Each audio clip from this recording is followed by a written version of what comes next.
اللہ تعالیٰ ارشاد فرماتا حتی اذا جاء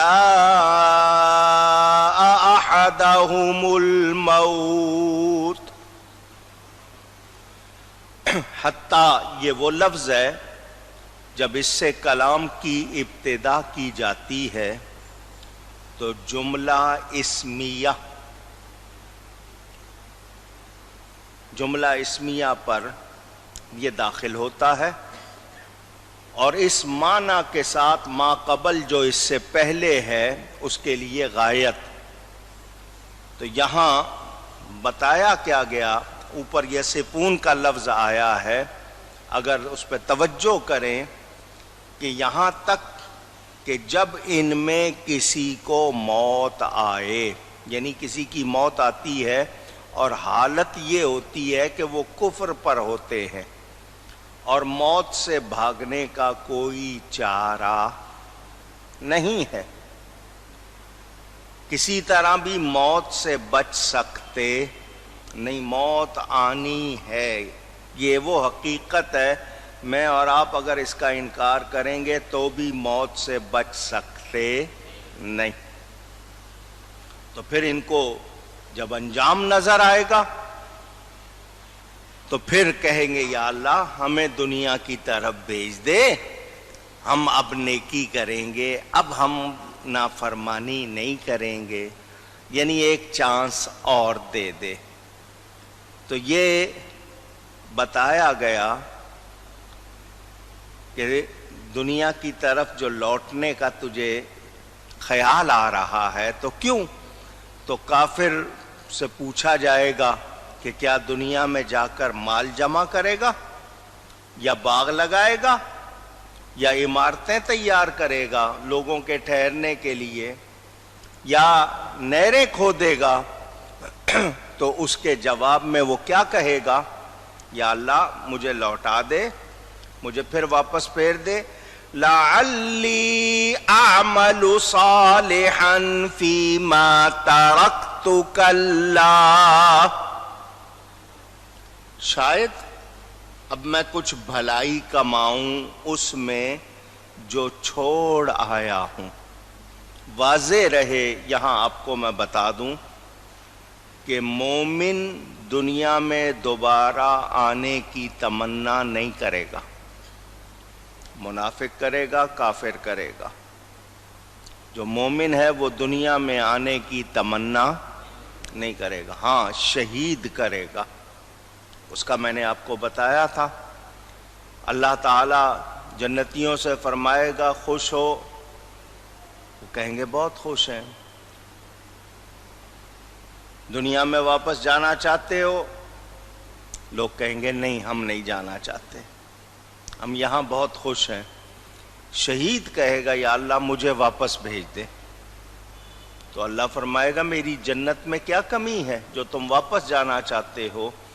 تو وہ کہے گا مولا جو مزہ تیری راہ میں سر کٹاتے ہوئے آیا تھا وہ تیری جنت میں نہیں ہے، مجھے واپس بھیج تاکہ میں تیری راہ میں پھر اپنی جان قربان کروں۔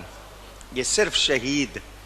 اب یہاں لفظ شہید آیا ہے تو میں اس حوالے سے ایک بات اور بتا دوں۔ ہمارے ہاں لفظ شہید کا استعمال خبروں میں عام ہو گیا، بلکہ غیر مسلم بھی ایسے لوگوں کو شہید کہنے لگ گئے۔ شہید وہ ہے جو اللہ کی بارگاہ میں شہید ہے، اللہ کے نزدیک جو شہید ہے وہی۔ بظاہر کسی ایمان والے کے لیے، صرف ایمان والے کے لیے اگر اس کی موت وہ ہو تو ہم اس کو شہید کہتے ہیں۔ مثلا شہادت کی جو قسمیں سری اور جہری بتائی آپ کو، ایک کھلی ہوئی ہوتی ہے، ایک چھپی ہوئی ہوتی ہے۔ اچانک دیوار گر گئی، مومن اس میں مر گیا۔ نہر میں، دریا میں نہاتے ہوئے مومن ڈوب جائے، سانپ کاٹ لے، پیٹ کی تکلیف میں یا عورت زچگی میں مر جائے، ان کو بھی شہید کہا گیا ہے۔ درجہ دینے والا کون ہے؟ اللہ تعالیٰ وہ دیتا ہے یا نہیں ہم دعویٰ کر سکتے نہیں۔ اللہ کی راہ میں جو جہاد کرتے ہوئے شہید ہوتا ہے یہ اعلانیہ کھلی ہوئی شہادت۔ بہت سے لوگوں کو ہم دیکھتے ہیں مار دیا جاتا ہے، ہم ان کو شہید کہتے ہیں، تو ہم یہی کہیں گے یا اللہ ان کو شہادت کا مرتبہ عطا فرما۔ ظاہری حکم کے مطابق اگر وہ ایمان والا ہے تو شہید کہہ دیں گے، لیکن وہ شہید ہے یا نہیں اس کا فیصلہ کہاں ہوگا؟ اللہ تعالیٰ کی بارگاہ میں ہوگا۔ اس حوالے سے میں نے یہ بات آپ کو بتائی، کیونکہ آج کل عام طور پہ شہید کہہ دیا جاتا ہے، وہ شہید ہے یا نہیں ہم دعویٰ کر سکتے نہیں۔ کافر مرتے دم تک کفر پر ڈٹا رہتا ہے، جمع رہتا ہے، مرتے وقت دنیا میں پھر رہنے کی، دوبارہ زندگی پانے کی تمنا کرتا ہے جو پوری نہیں ہوتی۔ وہ کچھ کر لے موت سے بچ سکتا نہیں، اپنے آپ کو سپر پاور کہہ لے، دنیا کے جتنے بھی ہیں وہ ایٹم بم بنا لے، کچھ کر لے، اپنے آپ کو موت سے بچا سکتا نہیں۔ تو یہ ہمیں معلوم ہونا چاہیے کہ موت آنی ہے، تو مومن تو آخرت کو مانتا ہے، اور جس نے محنت کی ہوتی ہے وہ تو انتظار کرتا ہے کہ مجھے جزا ملے، انعام ملے، اور ہم اللہ کے فضل سے، اس کی رحمت سے امید رکھتے ہیں کہ وہ ہمیں بخشے گا، ہمیں معاف فرمائے گا، ہمیں جنت میں داخل فرمائے گا۔ ان لوگوں کے نزدیک یہ نہیں ہے، ان کے لیے جو کچھ ہے وہ دنیا ہے۔ کیا ہے؟ اونچی۔ اب دنیا کے حوالے سے یہ بات جان لیجئے، حضور صلی اللہ علیہ وسلم کا ارشاد بخاری شریف میں، مجھے اپنی امت سے شرک کا خوف نہیں ہے۔ دھیان سے سن لیں، فرمایا مجھے اپنی امت سے شرک کا خوف نہیں ہے، اس بات کا ڈر ہے کہ میری امت دنیا کو زیادہ پسند کرنے لگ جائے گی۔ ہمارا یہی حال ہو رہا ہے یا نہیں؟ مجھے اور آپ کو اس پر سوچنا چاہیے، کیونکہ دنیا سے جب دل لگ جائے گا تو یہاں سے جانے کو پھر آپ تیار، روز پلاننگ ہوگی، کل یہ کروں گا، پرسوں یہ کروں گا، اگلے دن یہ کروں گا، اور ہمارے پاس اگلے سانس کی بھی گارنٹی نہیں ہے، شیورٹی نہیں۔ تو سوچنا چاہیے، غور کرنا چاہیے۔ ایمان والے کو ہمیشہ یاد رکھنا ہے کہ موت آنی ہے، اور اچانک موت سے اللہ کی پناہ مانگا کرو۔ اچانک موت آ جائے، پتہ نہیں اس میں کس حال میں ہوں گے، زبان سے کیا نکل رہا ہوگا، تو آدمی کو توبہ کا موقع مل جاتا ہے، بیماری آئے یا کچھ آئے تو اچانک موت سے اللہ کی پناہ مانگنی چاہیے۔ ہم سب کو ایمان کے حوالے سے بہت زیادہ احتیاط کرنی ہے کہ ہمارا ایمان ضائع، اونچی کہیے، اور شیطان کی کوشش یہی ہے وہ آپ کا ایمان ضائع کر دے، وہ زور لگاتا ہے، اور یہ آخری وقت بڑا خطرناک ہوتا ہے، اس کی پوری کوشش ہوتی ہے کہ آپ کی محنت بگاڑ دے، تو اس وقت حفاظت ہو جائے تو یہ کرم کی بات ہے۔ اسی لیے خاتمہ بالخیر کی دعائیں کی جاتی ہیں۔ اللہ تعالیٰ نے ہم سب کو توفیق دی تو ہمیں اس کے مطابق کرنا چاہیے۔ یا اللہ ہمیں واپس بھیج دے، امید ہے شاید میں عمل صالح یعنی توحید کی گواہی دوں گا، اس میں جسے میں نے چھوڑا ہے، یعنی دنیا میں جاؤں گا دوبارہ تو اب ایمان والا بنوں گا اور نیک کام کروں گا، تو یعنی چاہ رہے ہیں کہ اللہ واپس بھیج دے۔ ایمان کی بجائے عمل صالح کا ذکر اس میں اشارہ کیا ہے کہ اس پر امید ظاہر کی جا سکتی ہے، لیکن ایمان یقینی بات ہوتی ہے، ایمان میں شک نہیں ہوتا۔ یہ جملہ یاد کر لیں، ایمان میں شک۔ کوئی یہ نہیں کہے گا کہ انشاءاللہ میں مسلمان ہوں، کہنا الحمدللہ میں مسلمان ہوں، کیونکہ ایمان کے معاملے میں شک کی گنجائش نہیں ہوتی ہے۔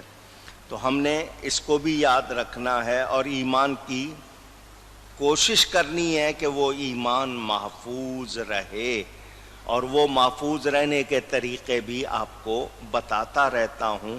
ہم سب کو سوچنا چاہیے اور کوشش کرنی چاہیے۔ فرشتے آتے ہیں جان نکالنے کو، تو مومن جب فرشتوں کو دیکھتا ہے تو فرشتے اسے کہتے ہیں ہم تجھے دنیا کی طرف لوٹاتے ہیں۔ وہ کہتا ہے وہی دنیا جو دار الہموم، پریشانیوں کی، غم کی جگہ ہے، بلکہ اگر مجھے کہیں لے جانا ہے تو سنو، مجھے اللہ کے پاس لے جاؤ، مجھے غم والی، پریشانی والی دنیا میں نہیں جانا۔ اور جب کافر فرشتوں کو دیکھتا ہے تو کہتا ہے مجھے نہ لے جاؤ، مجھے دنیا میں رہنے دو۔ فرق سمجھ میں آیا آپ کو؟ یہ ایمان کی وجہ سے ہے، یہ کسی اور وجہ سے نہیں ہے۔ مجھ سے جو عمل میں کوتاہی ہوئی، میں نے عبادات میں بدنی، مالی، دو طرح کی عبادتیں ہیں یا مرکب ہیں، کچھ بدن سے کرتے ہیں، کچھ مال سے کرتے ہیں، کچھ دونوں کو ملا کے کرتے ہیں۔ مثلا نماز آپ بدن سے کرتے ہیں، زکوٰۃ آپ مال سے دیتے ہیں۔ جب حج کرتے ہیں تو اس میں بدن بھی آ جاتا ہے اور مال بھی آ جاتا ہے۔ تو کوتاہیاں ہوئی ہیں، میں نے جو بھی کی ہیں، مجھے واپس چھوڑ دو دنیا میں۔ اب میں اللہ کی گواہی بھی دوں گا، اور جو مجھ سے کمی کوتاہی ہوئی ہے اس کے حوالے سے بھی میں اپنے آپ کو ٹھیک کروں گا۔ یہ کون کہے گا؟ کافر۔ اور مومن کہے گا مجھے اللہ کے پاس لے جاؤ۔ عمل صالح، آج کل ہم بھی اس میں بہت پریشان، الجھے ہوئے ہیں۔ اس حوالے سے بھی ایک دو باتیں کر دوں۔ قرآن میں جگہ جگہ وَعَمِلُوا الصَّالِحَاتِ سے پہلے آمنو کا لفظ ہے، پہلے ایمان پھر نیک عمل۔ تو پہلی بنیادی چیز تو ایمان ہو گئی کہ ایمان کے حوالے سے پختہ ہونا چاہیے، صحیح ہونا چاہیے، پکا ہونا چاہیے۔ ایمان لا کر کیا کرنا ہے؟ نیک کام۔ کیا کرنا ہے؟ سب کہیں ذرا اور اونچی کہیے، بار بار کہلوایا میں نے آپ سے۔ نیک کام۔ جب پتہ ہے کہ ہم پیدا ہی نیک کاموں کے لیے ہوئے تو کیوں نہیں کرتے؟